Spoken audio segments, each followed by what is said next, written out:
Hello, everyone, and welcome.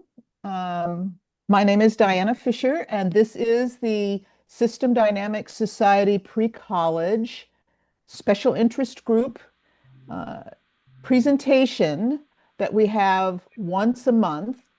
We won't have one in December, but we usually either have a webinar or a collective focused set of topics to stimulate discussion. We have three great speakers with us. I'm really pleased that we got these speakers. And the topic is really important. How do you find news articles that contain feedback?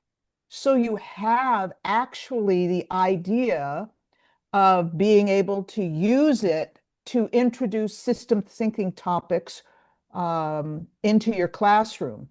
Uh, Steve Roderick is a retired system, is a retired high school science biology teacher. He will give our first presentation on using ChatGPT to get ChatGPT to help him find articles, and he'll do more than that.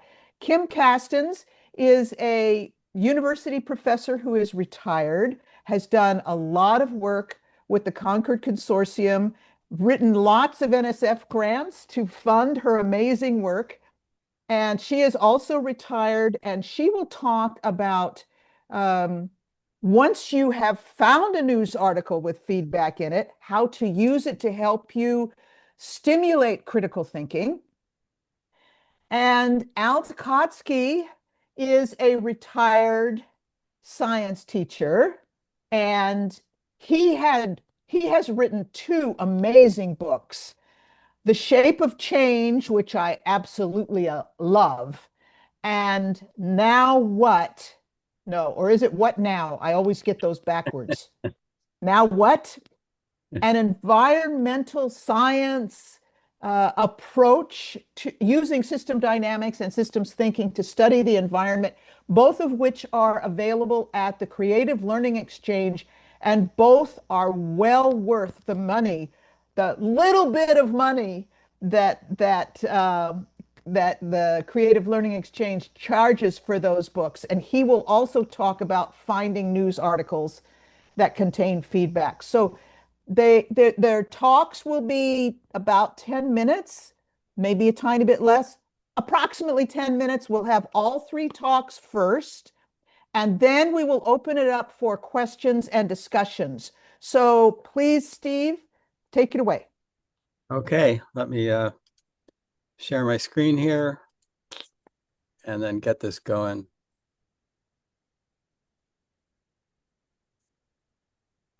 Okay, everybody can see? Yes. I hope. All right.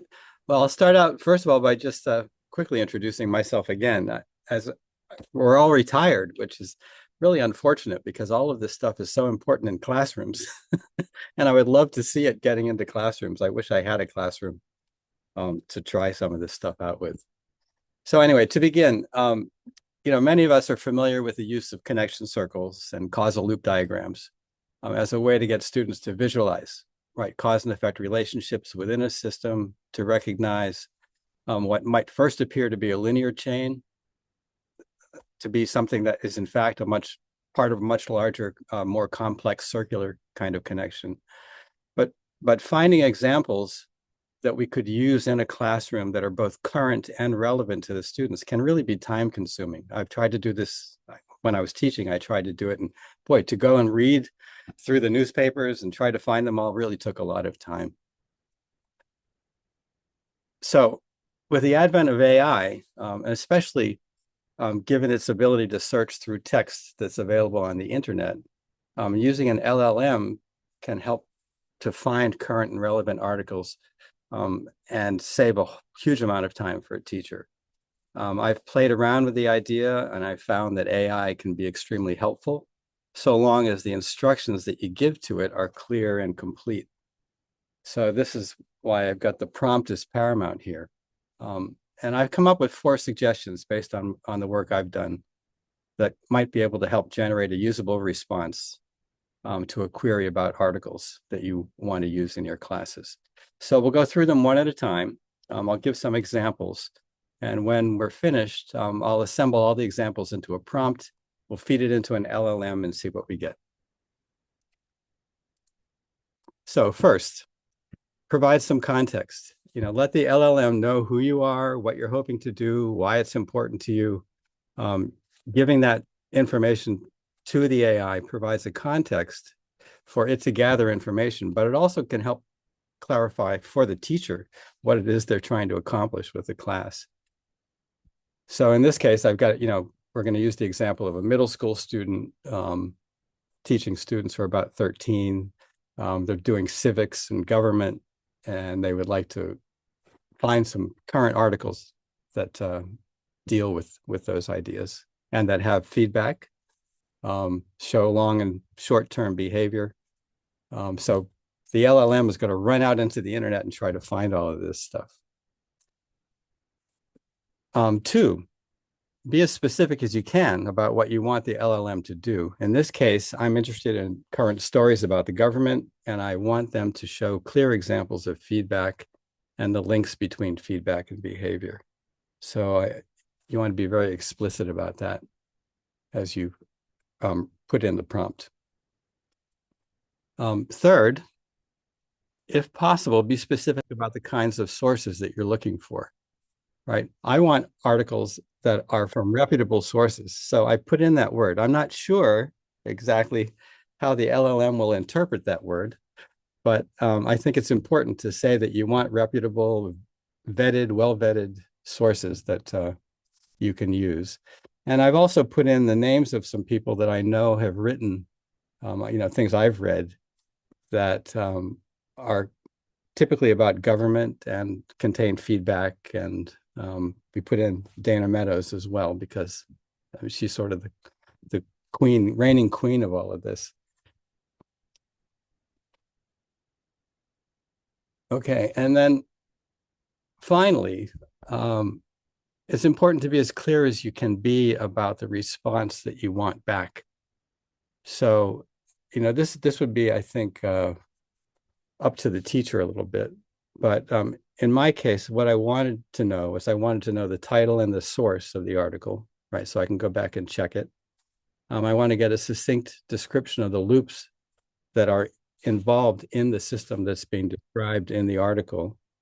I want the behaviors of those loops, and I would like to get a description of the system so that any background that's necessary to really understand what the loops are doing and where they are in the system would be clarified. So, and I'm also asking for a citation here and a web address, and reminding the LLM that it's working with 13-year-olds. So all of that stuff goes into effectively what would be a prompt. So here's the prompt. I just basically took all the slides and threw them all together. And I can take that prompt, copy it. I may have to, I'm not sure how I'm going to do. I don't think I can copy off of this slide. So I'm going to try going to the next slide here.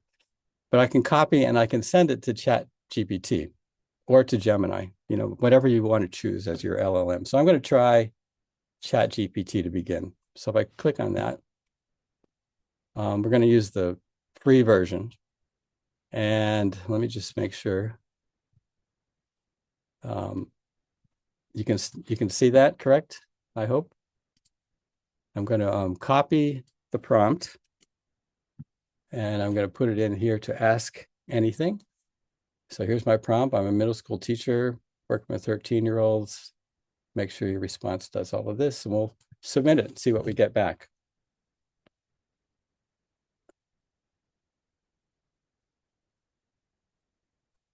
And am I getting anything back? Oh, here we go. All right, so story number 1, the US debt spiral, positive feedback loop. Title and source, US fiscal folly could create big, beautiful debt spirals, from Reuters. It gives a description of the feedback loop.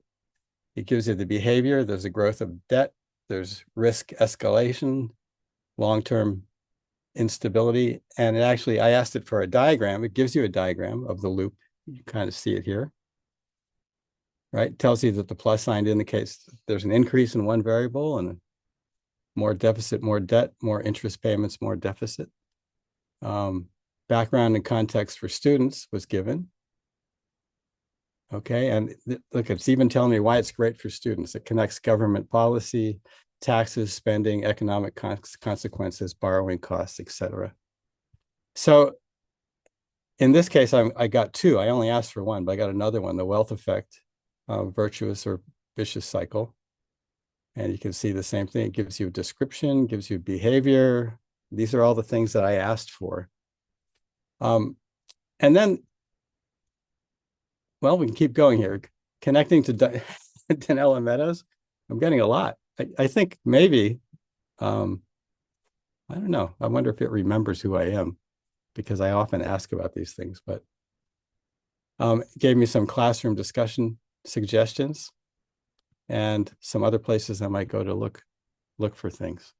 So kind of amazing, right? I mean, you think about all of that. And then if you, I don't want to take up too much more time because we have other people to speak. But if I took all of this that was given to me and I copy it and I put it into Stella, if I go to Stella online and I put it into the prompt, it will generate causal loop diagram based on this information. So you can imagine a teacher starting, to think about what they're going to do in class with the causal loop diagrams. They get all of this information from the AI. It's a current article, and they have an example of a causal loop diagram that might be created using Stella online, and start there and decide what to do next with all of the students. So there's, and AI could help with that too, but I think that's for another time. So that's the end of my presentation. I'll stop sharing there. I hope that wasn't too fast, and I hope that was terrific. Thank you so much. Amazing. That's great. Well, it's all about the prompt. I tell you, it's all about the prompt. So the prompting is extremely important. Right. Yeah. Kim, Yep. please. So that was amazing.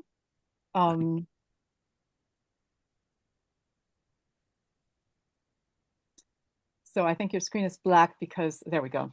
Okay, so I am Kim Cassens, and my collaborator is here as well, who's Thomas F. Shipley, known as Tim.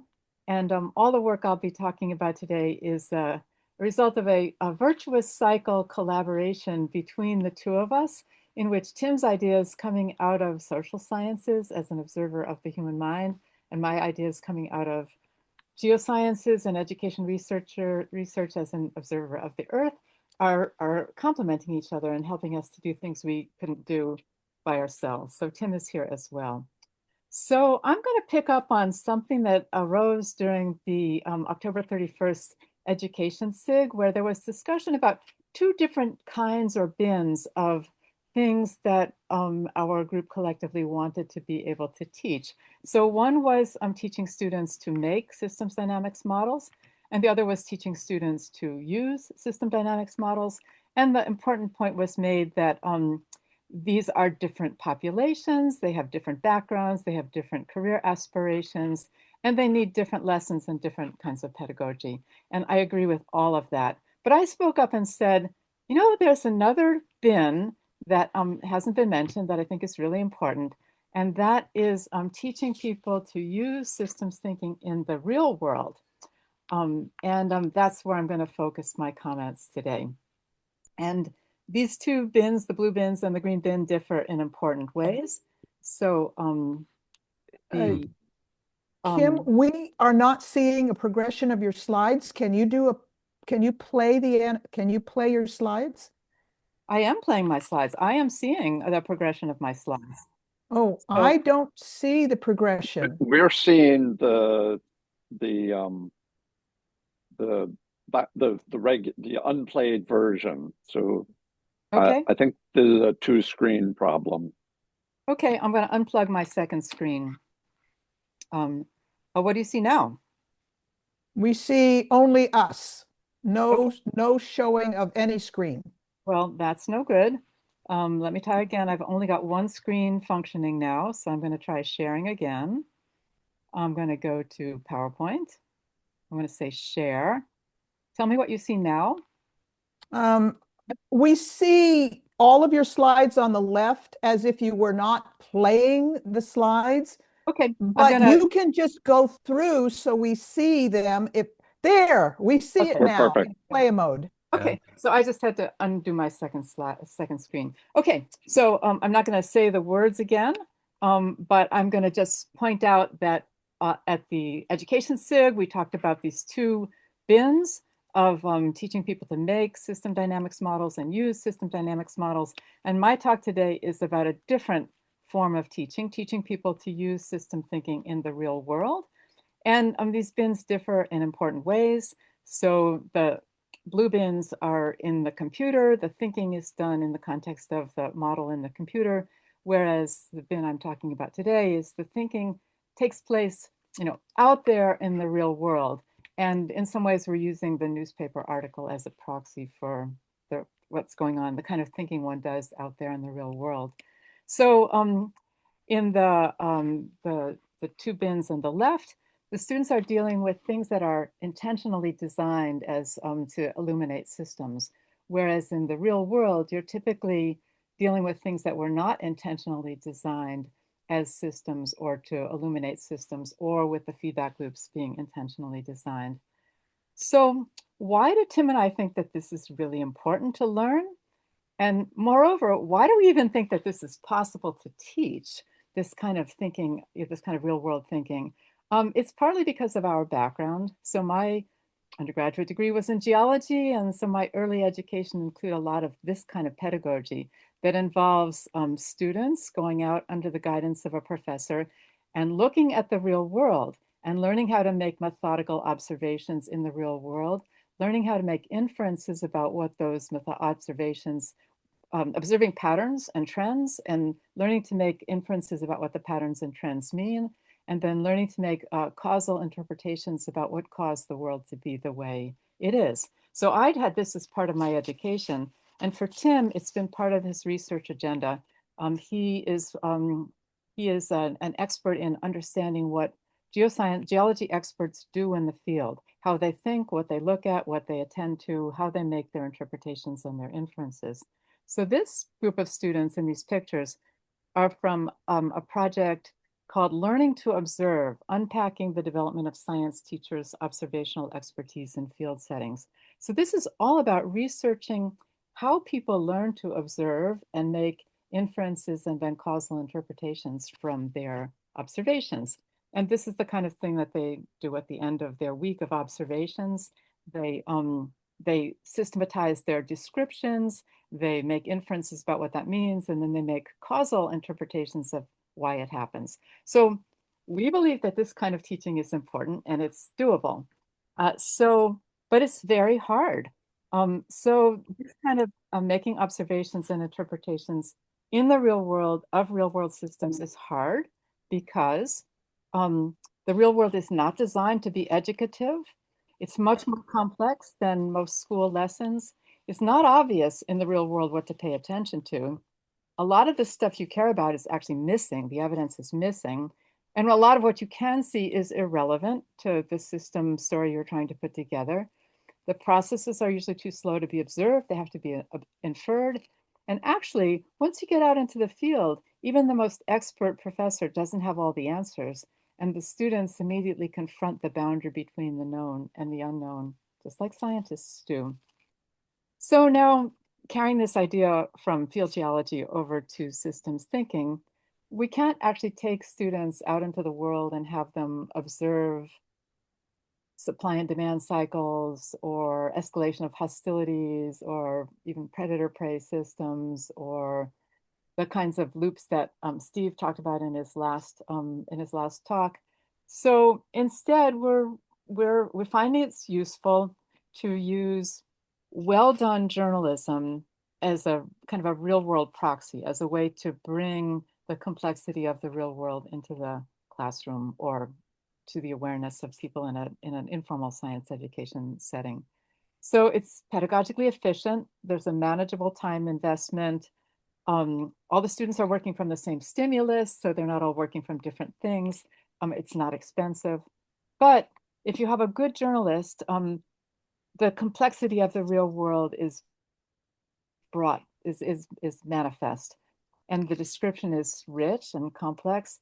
And somewhere within all that verbiage, there's a feedback loop buried if you've selected the article appropriately. The system relevant information is there if you've selected a good article, but it's typically scattered out of order, and some is thinking, just as though you were coming across it in the real world, but the journalist has done the observing on your behalf. So this is hard, but it's possible. It's realistic, but doable. In a good article, students confront the boundary between the known and the unknown because this is breaking news. And so the end of the story is not known. So you are at the boundary between the known and the unknown.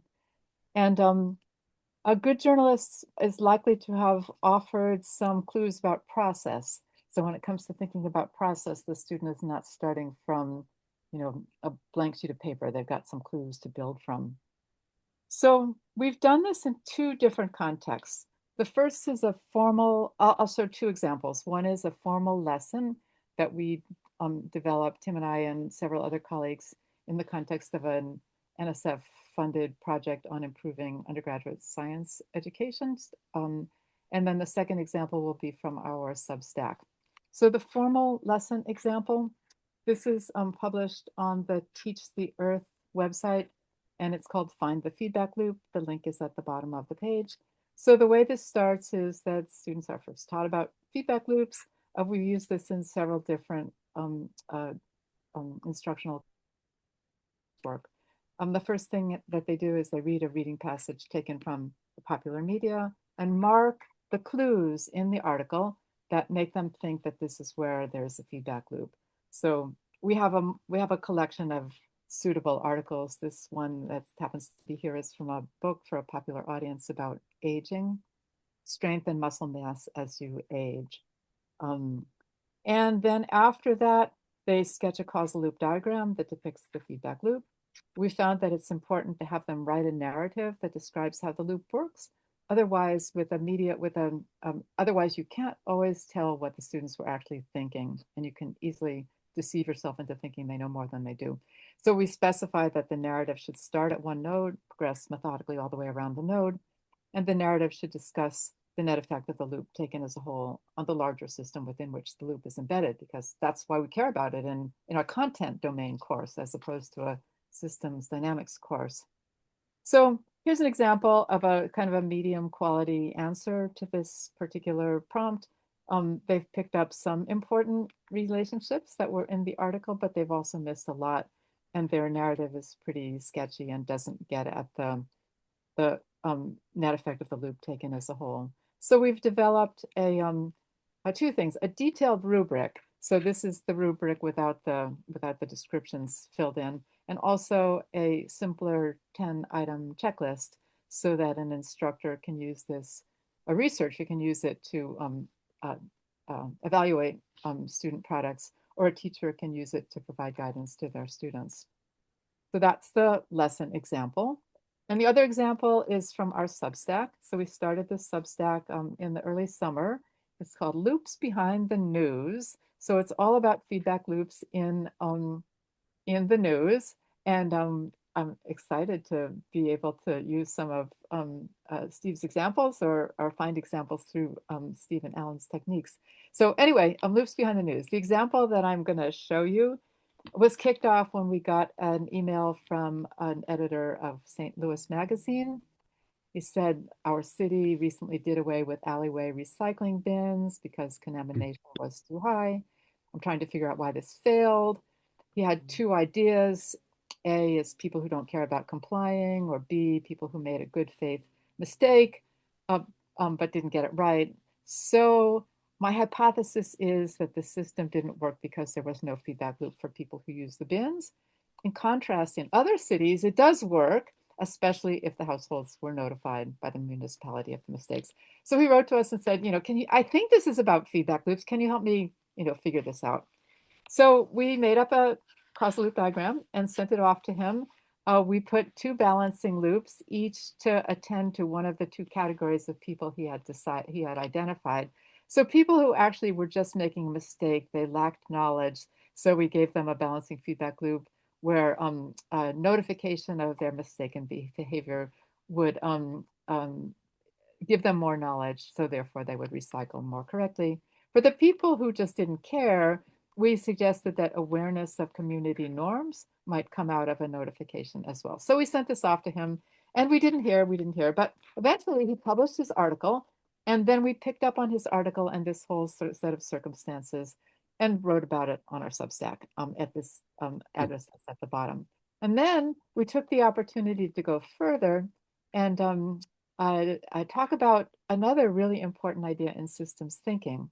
We picked up on this widespread symbol called the chasing arrow symbol, which is used to indicate recycling.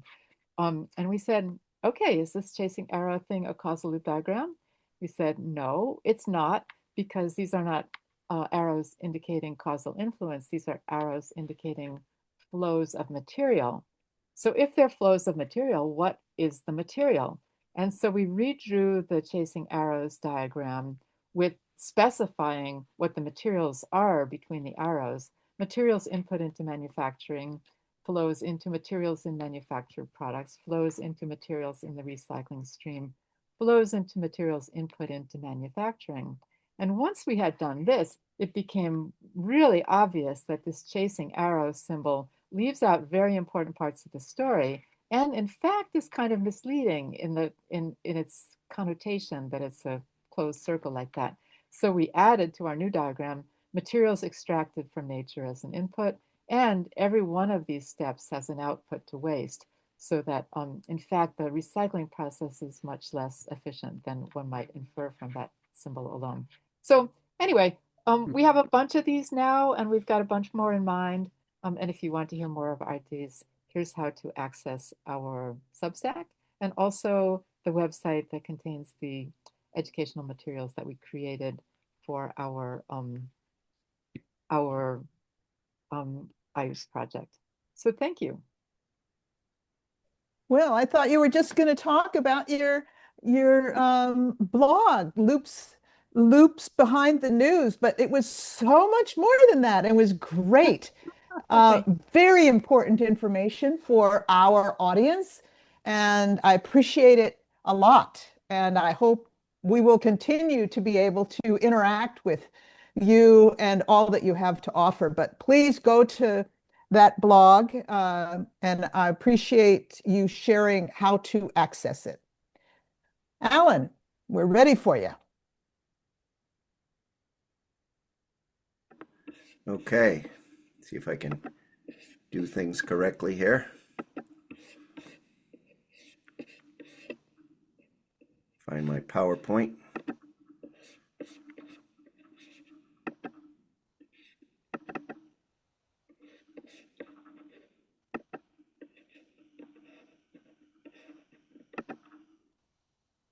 How's that look? Okay? Perfect. Okay, good. Yeah, so I also have a Substack blog, and there you see my address, and anyone who wants to write to me, it's just my last name at Gmail as well, if there's any questions. So let's see if we go through. I took a little bit different approach in that I think that most news articles do have feedback. I remember once either reading or hearing when I heard a talk by Jake Forrester that when you learn systems thinking and system dynamics, you read the newspaper differently. And so we tend to see the feedback everywhere. So I was interested in doing, in my last blog, I did something about electricity prices. And this behavior over time graph here, to start with, just shows some of the southern states in the United States. And many of the states have different prices for electricity, and these are the per kilowatt hour price.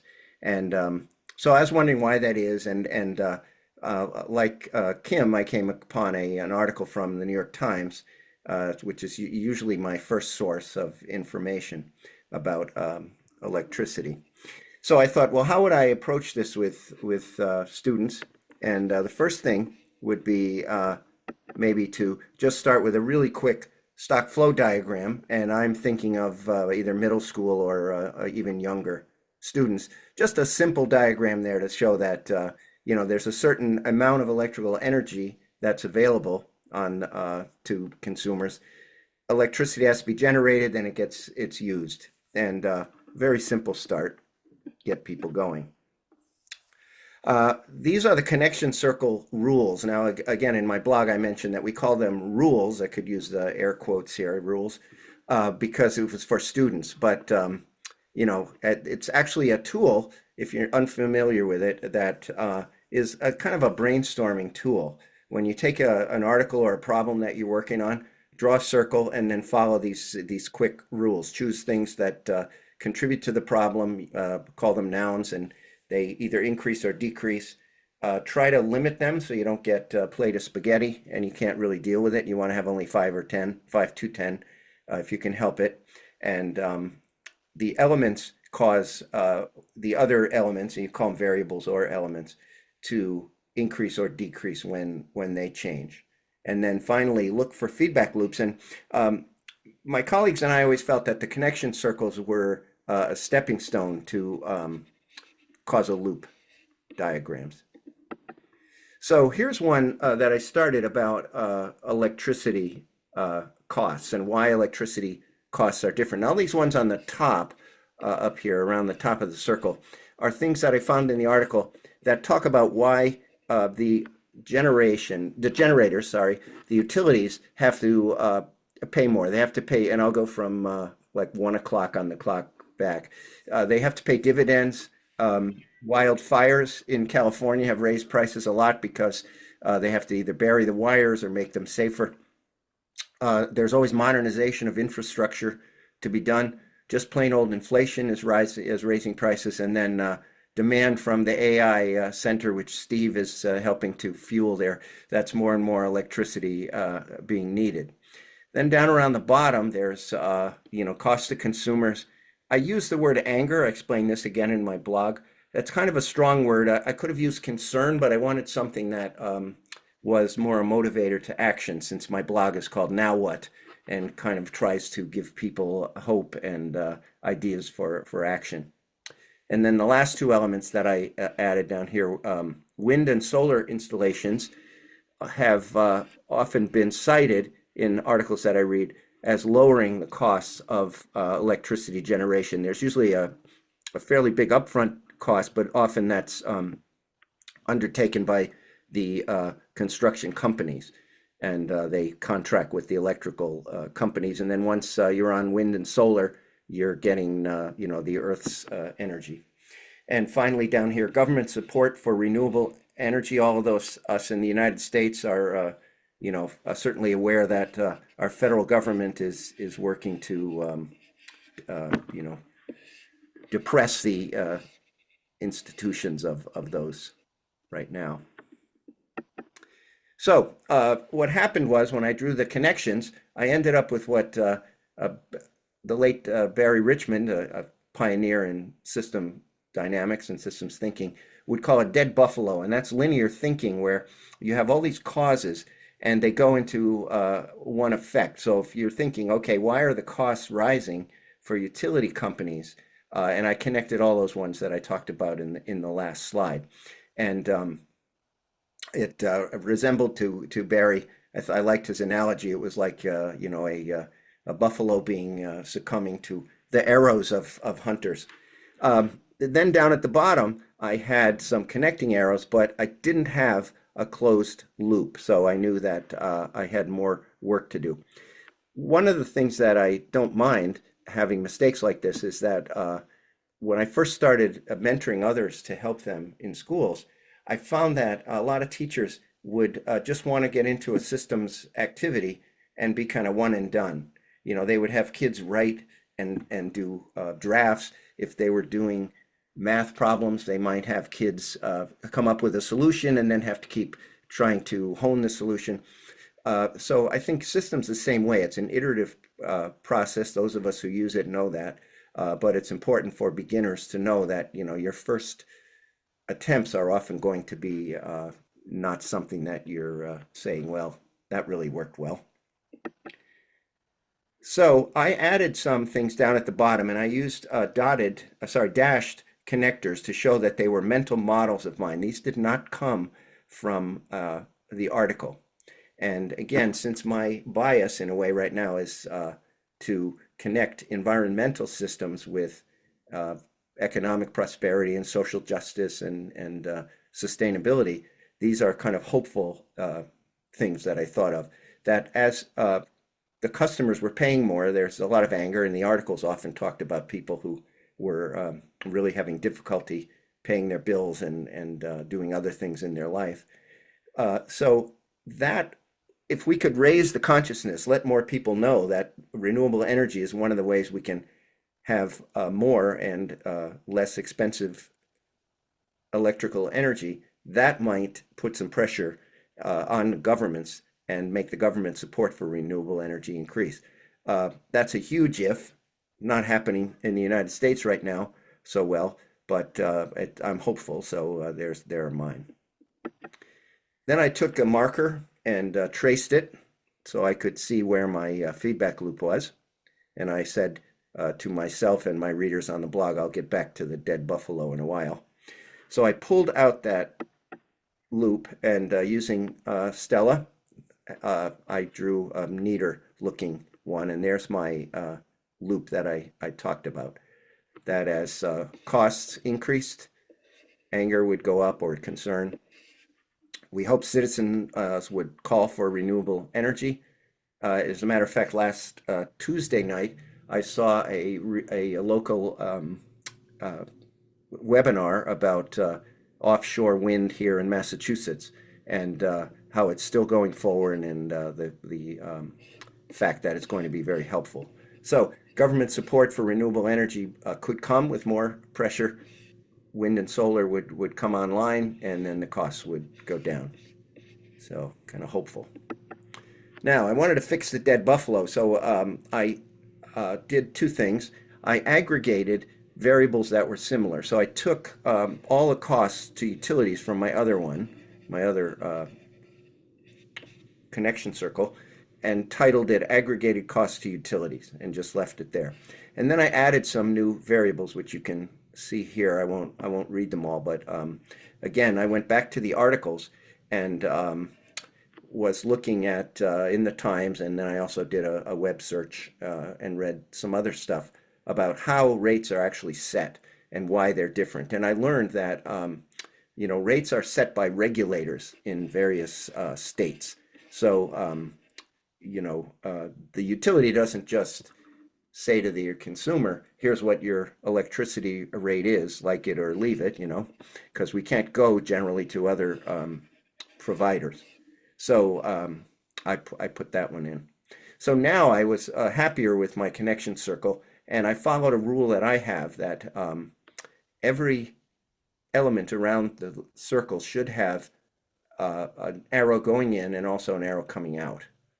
And so I satisfied that criterion at that point. Took my markers and I traced them around, and I ended up finding 3 of the loops. And then again, using Stella, I pulled them out so they'd be a little nicer looking. I forgot to take the box away from one of the balancing loop symbols, but there's where I ended up with my different ones, different loops. And again, conservation measures, again, that's a little bit sugar coating it. A lot of times consumers can't pay their electric bill, so they don't use as much electricity, turn down their heat or their air conditioning turned up, skimp on other things, whatever it is, but somehow try to bring their costs down. So somehow, rate increases sought by the utility end up at the regulators, and then that gets to the consumers. And so since I had cost to consumers in my other loop that I pulled out, I could make one big loop with cost to consumers there. And there's a lot of feedback, everything's connected. And as we know, those of us who are used to feedback loops, we know that if we were to change anything in the feedback loop, it would change the whole loop. So there's a lot of different places here, when I ask now what, different people are taking different approaches to try to either get the government to do renewables, to try to make the utilities rate increases be lower. You can vote in some states for the regulators, or there are other political ways that you can put some pressure on the regulators. I was reading in one article that many of the electric companies are paying a dividend of about 12%, and some experts say, they should really be only collecting 6% at the most. So there's all kinds of things that I learned from doing this. And I think, kids thinking about electricity, that even if they're middle school, their parents are probably always telling them turn off lights and turn things off when you're not using them, and so on. And they're wondering why maybe we're having so much trouble getting wind and solar installations. So I think that's it. I'm going to stop the share. And that's the end of my process there of taking one idea, electricity prices, looking up some nice articles, some articles that I liked, and going through the process of finding feedback in them. Thank you very much, Alan. Can you hold up your book, Now What? Sure, I think so. I'm sure you have it close at hand. Always close in hand. Is it backwards in the screen, or? No, Nope, it's right. good. Now What? A call to action. Okay, good. You can get that at the CLE, the Creative Learning Exchange website. Yeah, and if you're interested, I'll just say, Diana, now that you're shilling for me and for the CLE, if you're interested in connection circles, there's a lesson in the shape of change as well about going from a connection circle to feedback loops. Yep. It's Even great. much It's a great simpler lesson. than the electricity one. Yeah. Thank you very much. Thank you. I want to open this up for discussion. So Kim, you be the first one. Okay, so I love that talk, Alan. It was marvelous. And I just wanted to comment on one thing, which was your inclusion of consumer anger as an important node or driver in your loop. So through collaborating with Tim, I have gained much more appreciation for the value of emotions as a driver of systems. So, for me, I came out of a so-called hard science. And so, I'm thinking that things are, like gravity and Coriolis force and things like that are make things happen.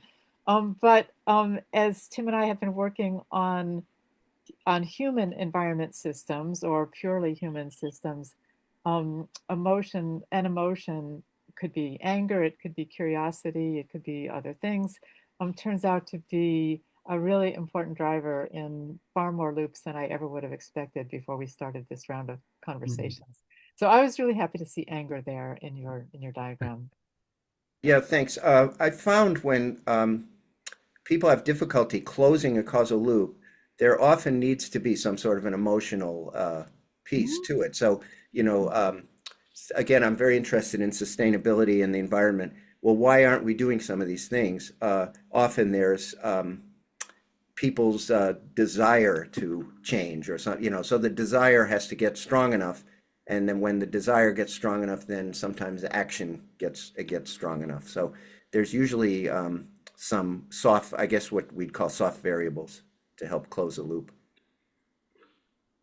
Thank you, Alan. I really, really like all the things you bring in, and the causal loop, the connection circle is such a useful tool. I want to second what Kim said about that, and the whole an emotional piece that might need to be there to close some of those loops. Absolutely wonderful. I didn't realize what a great set of these three speakers coming together, adding their perspectives, really made a more complete picture. So thank you all very much. Anyone else have questions? Lou. First, you have to come. Yes, good. There we go. I'm kind of new to your group. I'm Louis Makovsky. I've worked with Diana years ago, and I keep going back to SimFest, which I worked on with her. Three things came to mind listening to these wonderful presentations. One during SimFest was my experience with third graders in loops as my own experiment to see what these young kids could do. First of all, I think students need some kind of reward at the end of a lesson, and for them it was cookies. And we went out on a tour around the school, and the discussion was, what is a system? How do you define a system? And the kids gravitated to a downspout, water coming down a downspout, which led to them uncovering the water cycle. And these were third graders. And then we went back into a whiteboard and created a water cycle. So just an example of really young kids identifying a loop just by walking around the school and being asked questions as they walked around. Eventually, those kids came up with a single stock and two flows to present at SimFest, which they took great pride in. Completing that. They didn't understand the math that well. I helped them with that. And they didn't have to understand the math. They just had to understand what went into a stock and what came out. But they got an introduction to loops during the discussions. That leads to reward. I've tried to get these into get system dynamics, systems thinkings into my local schools. It hasn't happened really. I think from my son's experience with robotics, systems thinking, system dynamics, a club modeled after robotics would work. Now back to your newspapers, getting stories, looping them. If they were given an assignment at the beginning of a school year, and the assignment came from a political source, local government, county government, state government, they got the problem from got a real world problem and spent the year researching through your newspaper articles, chat GPT. Wow, that's new for me. I mean, these kids could do that. They're so adept to using their computers. I think this would be bread and butter to them. And by the end of the year, the reward, in my estimation, is having the policymakers in the room and the students present the loops, the sources, and the policymakers then who are in charge of educational curriculum sees this can work. And like robotics at my local high school, it was a club. It was so successful involving kids in the different areas of study that it became accredited high school course. So it went from club over the years to an accredited classroom that kids could take as an elective in high school. I see the same thing could happen for system dynamics. Kids are not going to do anything unless there's a reward at the end. Your example of them working in the classroom, they do a project and it's gone, it's over. But if there's rewards at the end, such as recognition from local politicians and academicians, that's a reward that they walk away with feeling good about. Back to robotics. A positive loop for that, reinforcing loop, is in robotics. Kids leave robotics. They go to college. What do they do during college? They come back to their high school and they're mentors for the next robotics group. I don't see why that can't happen with system dynamics as a club. The graduates from that, like robotics, some of them are going to come back and be mentors in the next cycle of kids going through. Also, if these kids have met in robotics, they have real world mentors from from industry come in and help them build the robot. Boy, Well, the question of how to get systems thinking and system dynamics into schools is a really big, important question. well, I'm sorry I'm going on and on, but yeah, that's what I'm trying to go We have at. a separate conversation about that because it's really a huge and important topic. Okay. My last point then, I'm sorry if I'm taking up too much time, is that when I pick up a scientific article, thinking I'm going to model the paper, I find that the introduction paragraph is all I need, and I can start modeling from the introduction to an article, scientific periodical article. So you're talking about newspapers. I suggest considering if you took a scientific article, look at the introduction. Boy, that's enough to start doing loops and feedback. Okay, I'm sorry I took so much time, That's but that I had to unload because I don't get to talk to anybody about this stuff. And I jumped in on you guys, and thank you. So yes, there should be another discussion about how to get this stuff into the schools because that's a serious problem. But I want to mention that Emre has been working with teachers of grade 2, and he has some sentences where the grade 2 students are just supposed to um, have the elements, are they causally linked? Single causal links in grade 2. So they're starting to think about whether two items are in fact related causally. Emery, you should say a couple of things about that. Well, starting with one sentence, but gradually means in a couple of weeks, we put two sentences and become a paragraph. And so cause and effect relation becomes a kind of cause and effect chain, but not creating the loop yet in second grade, because we don't have that part in the curriculums, but nearly everything can be causally, yeah, cause and effect kind of approach can work on nearly everything in the curriculum, in any curriculum. So it's very easy to find the causal effect, or not easy, but it is feasible. It can be found from the curriculum so we can do everything without leaving the curriculum. So the teacher really likes that because they don't need to create time for this. They just do whatever they want to do, but just put some, when you put cause and effect, it is very, it has a very advertisement power actually to the parents, to the administrators, to other teachers. That might be an approach. It's impressive to me what creative people at the elementary grades can do to facilitate the process that we're trying to get to happen. Kim.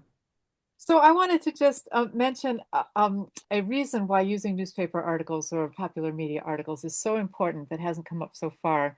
And it was, so I agree with Lou that one can do interesting things from scientific papers, but we want to reach, the larger population who are never going to read a scientific paper ever, but they'll be reading newspapers and magazines and news sources and blogs and websites and so on for the rest of their lives.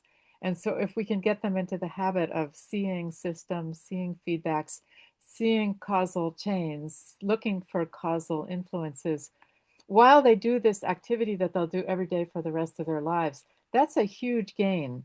And that can have an effect, even before we manage to get systems thinking into elementary schools, by reaching for inculcating a habit, a lifetime habit through these news articles. Yeah.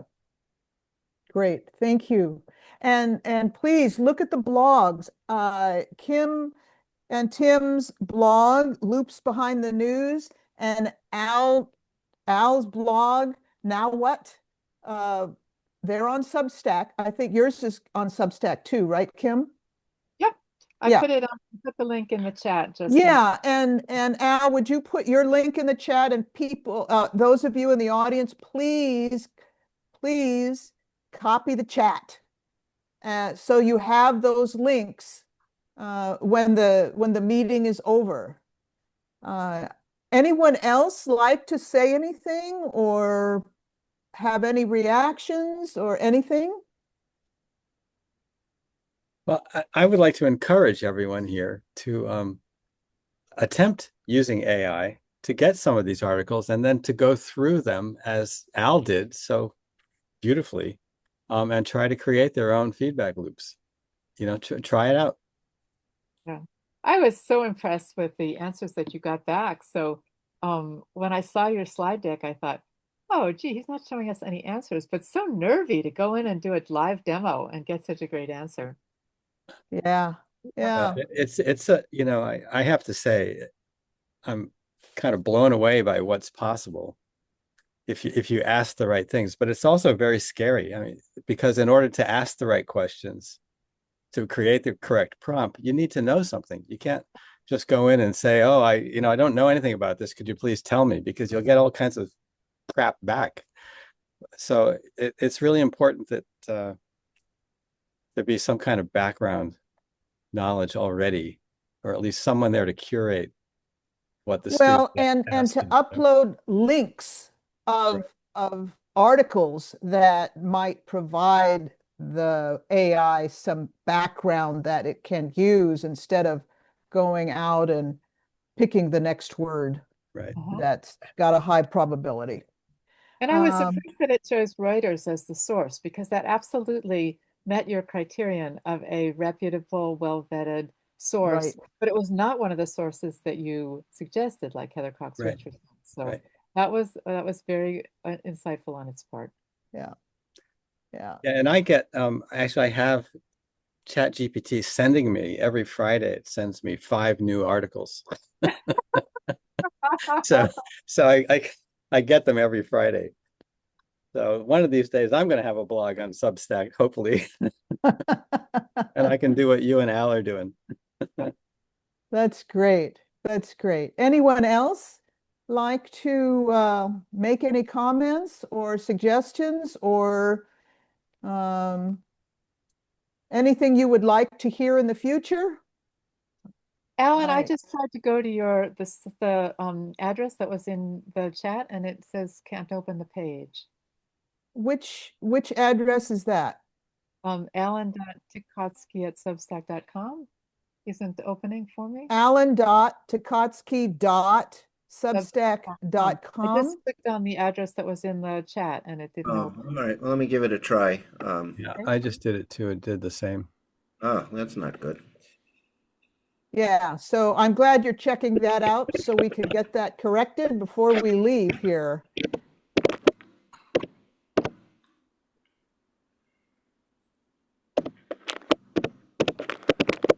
As you can tell, I'm very eager to go to Alan's Substack. So Huh. Unsupported. Yeah, that's strange. Let me see what I can find here. the Why that? Safari can't establish secure connection. Yeah, that's not good. Alan, I tried without the dot between Alan and Tikotsky. It worked. Oh, thank you. Yep, that's it. No Thank dot you. between Alan and, so type it back in, Alan, please. There it Okay. is. Yep, perfect. No dot between the Alan and Tikotsky. Thank you, Emre. Thank you, Emre. Emre is well, he's a genius in a lot of ways, but especially a technological genius because he can always make things work.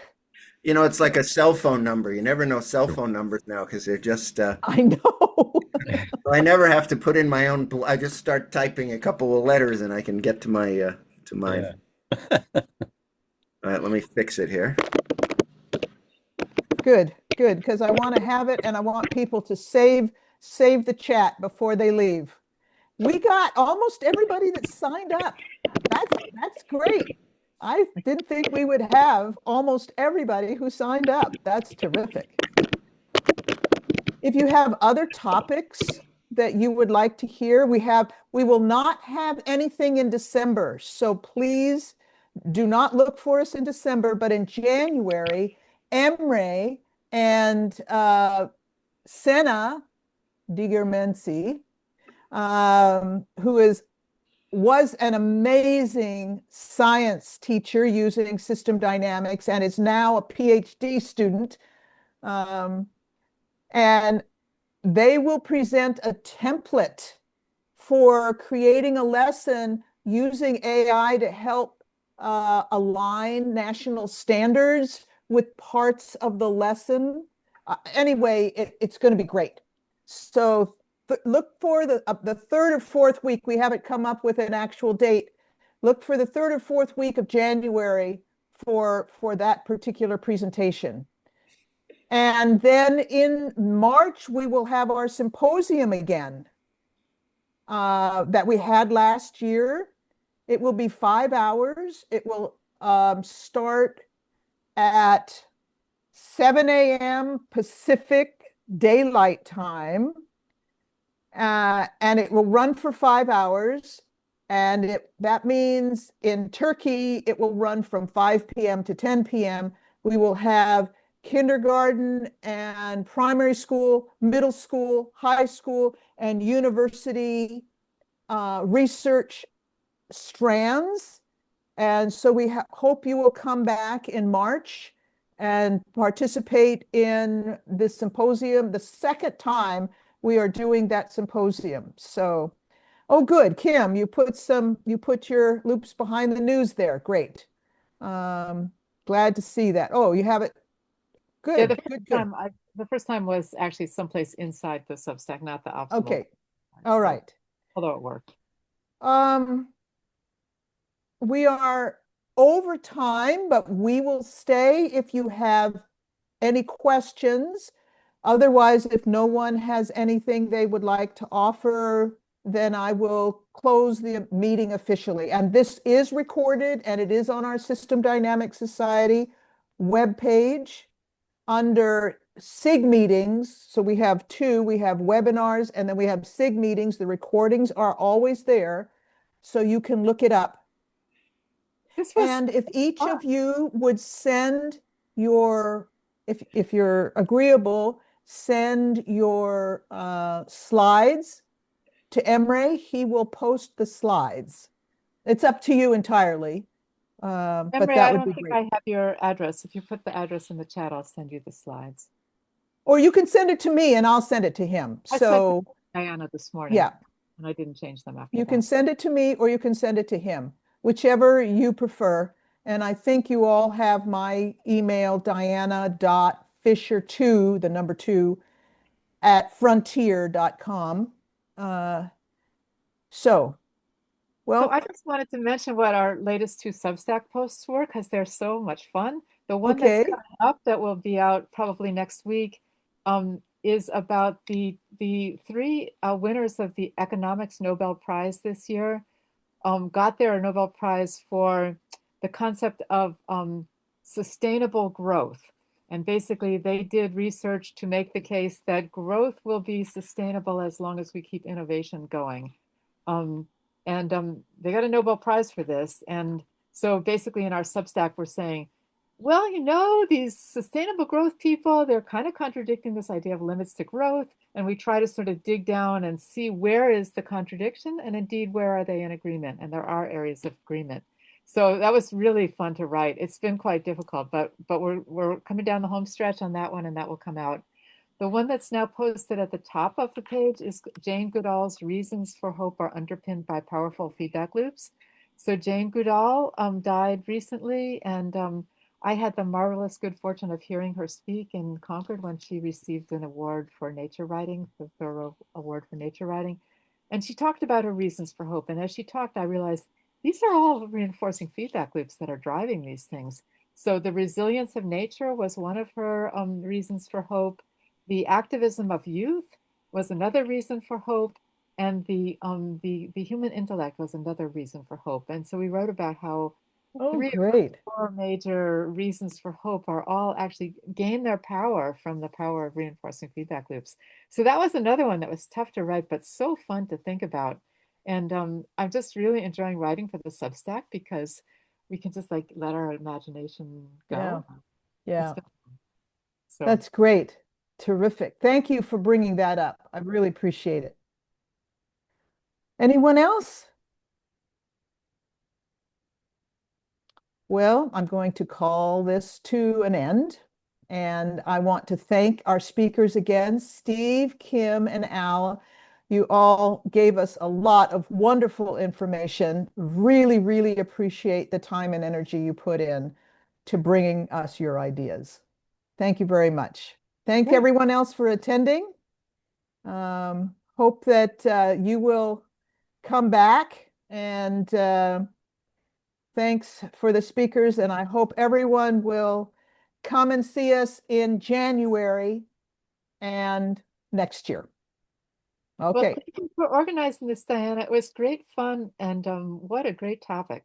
So, Yes, I think so. I think it's really an important topic. Thank you very much. Actually, for stimulating Steve and Kim and Al, we're all the stimulus for this. So if you have ideas that are interesting to you, let us know, and we'll see if we can't put together a presentation on those ideas.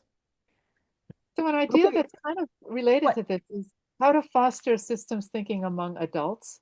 So people who are out of education, they're not only out of K-12 education, but they're out of higher education, because those are the people who are making the decisions in the world right now. It's going to be a long time before MRA's second graders get to grow up to the point where I they're know. makers. So what I can agree. I'm not sure the pre-college SIG is the place that we would focus on that, but you're right. Oh yeah, good We point. need to, we believe, Jay Forrester said the only way to make this happen is to get the kids trained. And I agree. And there is a long delay. Yeah, there Yeah. is. That, Can I say something about that? Can I yes, say something about that? yes, of Sorry. course. Oh yeah, because I keep thinking that you can teach like primary school kids this, but when they go to secondary school to high school and they meet teachers there who don't know anything about it, they will just unlearn it. So I do think that it is important to also address teachers. Yes, well, that's true. So there's the way we could enter that conversation, Kim. So you want to talk to adults, let's figure out how to talk to teachers, because teachers are really the the doorway to getting to the kids. So we need to figure out how to talk to teachers about this, that make it not threatening and to make them excited enough to want to try it in their classroom. Schools, So that could be definitely a conversation. yeah. Schools of education are another potential leverage point, but they're very difficult. Well, And the higher up we get, the harder it gets, because adults have so much invested in what they've already learned that they tend not to be as open. Talk about math teachers. Oh, I don't want to talk about teachers. We really think we know how to teach math, and it's quite obvious that we do not, because our students, by and large, are not very successful with it. So we can teach smart kids. Smart kids can teach themselves, actually. What we need to do is to teach everybody the concepts. And so that's a big calling, I think, of our particular pre-college approach is, how do we make this available to everyone? Everyone can understand it. You don't have to be a math person, and you don't even have to be a junior high person. Elementary kids are amazing, and elementary teachers are amazing in what they can do to start this up. And they give us ideas that could help us start up at the higher levels. Well, that's a different topic. I don't want to get off on that, but you're right. We should. So there's our entryway into the conversation you wanted to have about how to get this to adults. that would be relevant to our particular SIG. So I spent Monday and Tuesday at the National Academy of Sciences workshop on the status of discipline-based education research, because I was one of the people on the original consensus study 12 years ago on discipline-based education research. And I have to say the math education researchers have come a long way. They're actually figuring out some important stuff. So yeah, they are. Math is changing, just not fast enough for me. But you're right. It is starting to open up a little bit. So there's hope. There's hope. Yeah. But as far as discipline-based education research that touches on systems thinking, there's nothing. It is like a complete blank slate. When Tim and I started looking for education research about how people think about and with feedback loops, nothing. Like cognitive science has paid zero attention to this, and learning science has paid zero attention to this question. And it's such a Well, there is a paper that's from the economic field. I don't know it by name, but I remember talking about it, and that's about how the feedback loop of the price, the supply and demand feedback loop, how that can how that helps students to understand the price mechanism better than the market model that's used in general in education.